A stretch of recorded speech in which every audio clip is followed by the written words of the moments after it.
नमस्कार,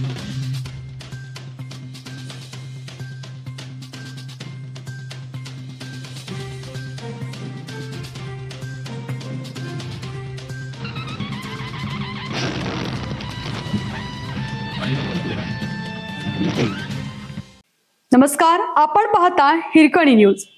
हिरकणी न्यूज प्रत्येक क्षण ताज्या घडामोडी आणि महत्त्वाच्या प्रत्येक बातमीसाठी नेहमी तत्पर. मिरजेत बस अडवून झालेल्या हल्ल्यात पोलिसांसह चालक वाहक जखमी. मिरजेतील छत्रपती शिवाजी रस्त्यावर एसटी बस अडवून 2 तरुणांनी केलेल्या हल्ल्यात चालक, वाहक आणि पोलीस कर्मचारी असे 3 जण जखमी झाले आहेत.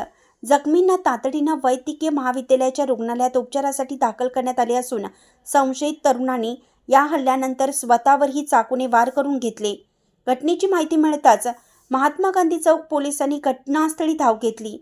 पोलिसांना पाहताच संशयितांनी स्वतःवर चाकूने वार करून जखमी झाले.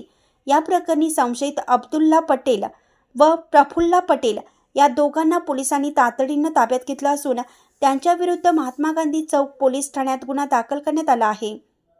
पोलीस कर्मचाऱ्यांवर हल्ला झाल्याचे समजताच पोलीस अधीक्षक तुषार दोशी, अप्पर अधीक्षक कल्पना बारावकर, उपविभागीय अधिकारी अजय कोकाटे आदींनी रुग्णालयात जाऊन जखमींची विचारपूस केली.